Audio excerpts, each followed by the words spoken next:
What's going on, everybody? It's Mr. Magoo, and welcome to today's Gears 5 video, in which we have finally the reveal of Operation 7 Drop 1. There is going to be 2 drops in this operation, just like there was in Operation 6. There's a lot to unpack in this reveal, so let's get right into it. First of all, if you saw the trailer, you pretty much saw what you were going to get. A little bit of what you were going to get, right? So we know we're going to get Ephyra. It's going to be a brand new map. We haven't seen that map in any of the Gears. Although I will say that it has been a while, and I don't think we've ever seen a multiplayer map of Ephyra. But I think that since the beginning of Gears, there should have been a map of Ephyra. But we finally get it in this operation, and it looks pretty cool. You have the Hammer of Dawn strikes happening in the background. It's fiery. It's destroyed, the destruction, everything in there looks pretty cool. So you're gonna get 2 brand new characters. One that we've seen in Tactics, and the other that we've seen in the Hivebuster DLC. You're gonna get Hanako. She is the daughter of the Coltrane, as we all know.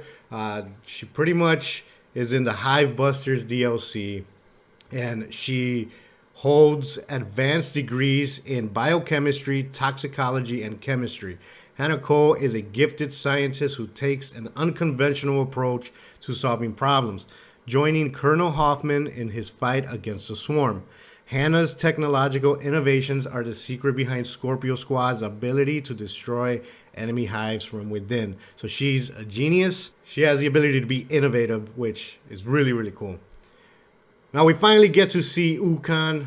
Everybody was predicting, since we were seeing Hivebuster characters, and then we saw characters from Gears Tactics as well. So we pretty much had an idea that he was going to be getting released. Now we know a little bit about Ukon. He's a locust scientist who is responsible for genetically engineering many of the creatures that terrorize the people of Sera after E-Day. In the early years of the Locust War, he also used Emotion to create a new breed of biological horrors. Now we see and we know now from playing Gears Tactics, and just by this, that he was one of the people responsible for everything that happened. So it's going to be pretty exciting to see him as, being able to be used as a multiplayer character, and Hanako as well. Now we did talk a little bit of Ephyra.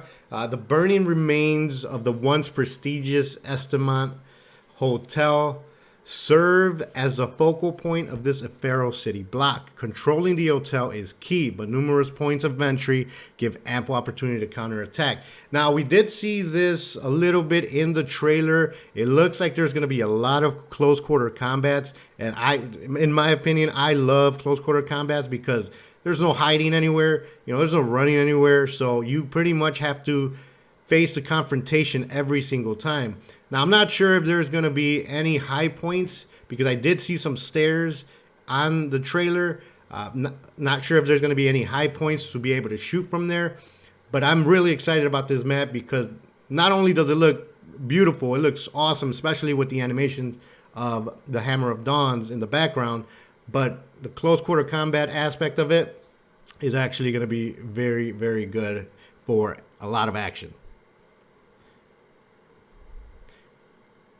Now, there is going to be changes in PvP. Now, the rank system that we know now, that's actually going to be gone. Now, what they're introducing is going to be competitive mode. Competitive is our updated rank system for Gears 5, bringing leaderboards, more modes to compete in, and more. Gear points have now been removed, and we use a total point system for each playlist. The higher your total points, the better you have been performing. Reaching certain milestones in the leaderboards also grants special rewards. So this is going to be totally different than we've seen. Pretty much, you'll be able to compete to try to get the #1 spot, or try to get to the top of the leaderboards in mostly any game mode really, like King of the Hill, Team Deathmatch, Free for All, 2v2 Nashers. But competitive will be adding leaderboards across each mode. At the start of Operation 7, we will be adding the following modes to the playlist. They're going to be adding Control, Team Deathmatch, 2v2 Nashers, Free for All, and Guardian. So the flexibility of competitive will mean we can add more modes over the course of the operation. In the next 2 weeks, they'll be adding Execution 2.0 and Escalation to the mix. So there's going to be a lot of game modes that you're going to be able to compete for the #1 spot. And I think that's actually very cool because you won't have to just focus on 4 game modes anymore for ranked. You know, it's gonna be totally different. And I think it's gonna be an even playing field for everybody to try to get the top spot. With each mode having a leaderboard, they're going to shift to a placement system for each playlist. The leaderboard is seasonal, which means they will reset at the start of each operation.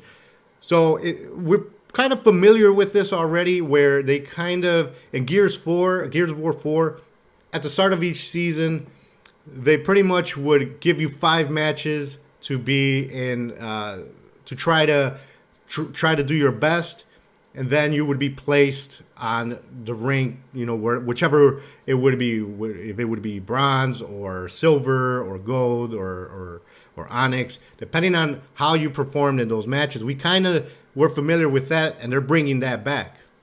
You also can filter the leaderboards to compare yourself to your friends to see how you're faring against them. In addition to all this, you're also able to view each individual player's leaderboard stats and filter them by week, seasonal, or lifetime.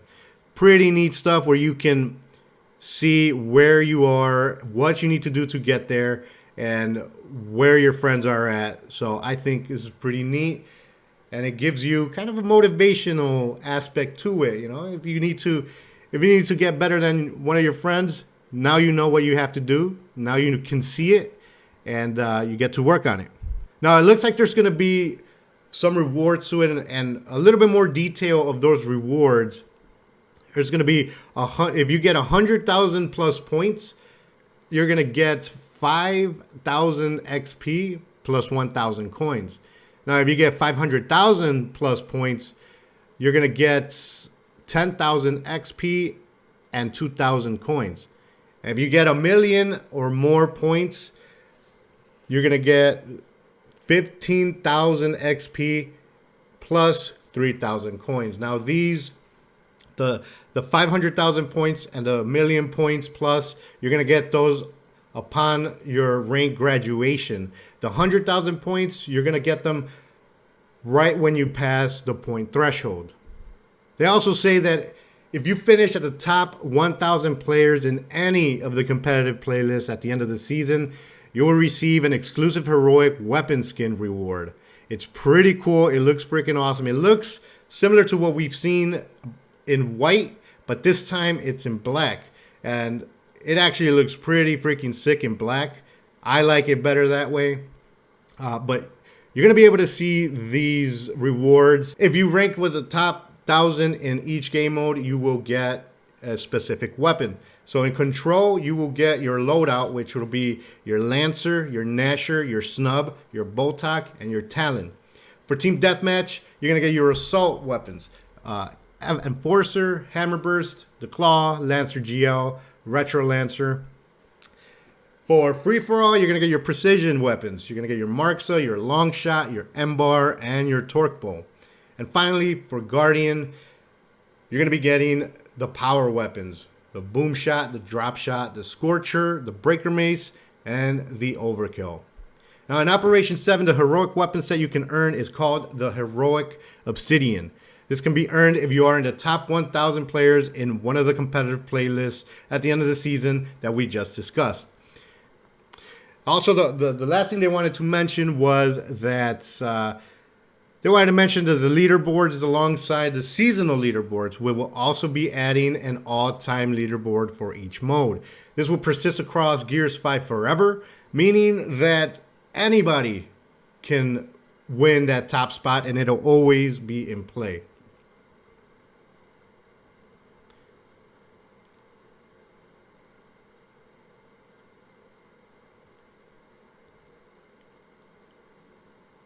Now they did mention some PvP, a few of the custom versus mutators and swaps. They said back in November 2020, they introduced unique mutators to the Gears 5 campaign as part of the Xbox Series XS update. We've seen how well those being received, and they're happy to announce that they're bringing some of those over to Operation 7 Drop 1 so that you'll be able to use them in versus custom matches. Now the new Tour of Duty is, it looks pretty freaking cool. Now I wish they would have done something similar to, so that we can see most of the rewards, kind of like they did in Operation 6, where they gave us kind of like a little roadmap of what each category was going to be. But they kind of did it different this year. We have to read through it. You pretty much, you get some loadouts. You get the bone engraving loadout set. You get some Gears coins. You get the submerged precision set. You get Hivebuster Gabe reaching Recruit 5. You get the bone engraving power set at Private 3. The Drill Master Clayton at Private 5. The bone engraving assault set at Corporal 2. You get the submerged power set at Corporal 5. The bone engraving precision set at Sergeant 4. Hollowstorm Sam, which was one of the ones that we saw on the trailer. She's wearing the hat. And I think that's actually pretty freaking cool, because when those drones and that Grenadier were running away from those characters, those were all the Hollowstorm characters that we saw. I just couldn't figure out who it was that was standing in the middle trying to throw that punch to that Locust drone. But we now find out that it is Hollowstorm Sam. And you'll get that once you complete Sergeant 5. You get the Submerged Assault set reaching Officer 2. You get the Venom Burn Precision set at Lieutenant 4. The Loser Expression, take the L, at Lieutenant 5. And finally, you'll be getting the Regenerating Ukon once you reach the General rank. So that's pretty much what you can expect for Operation 7 Drop 1. It's a lot to unpack. You get new map, new characters, new content, and I think that what they did with the competition and taking rank where you don't need Gears points anymore, I think that's actually going to be a very good thing. It's not going to be as frustrating, especially for the people that play alone or do solo queues like myself. But let me know what you guys think. Are you excited about the characters? Are you excited about the map? It looks pretty cool. The competition format now that ranked is going to be different. What do you feel about that? I know there's going to be other stores that they're going to be bringing through the weeks, but let me know what you want to see in those stores. Some of the characters that you see in the Tour of Duty, I'm waiting.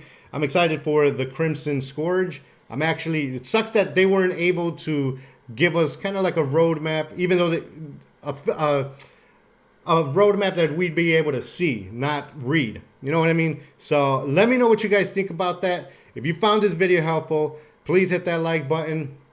If you're new to the channel, subscribe and hit that bell for notifications on when I upload another Gears 5 video. Thank you so much for watching. Really do appreciate everybody that subbed, everybody that watched, and I'll see you guys on the next one.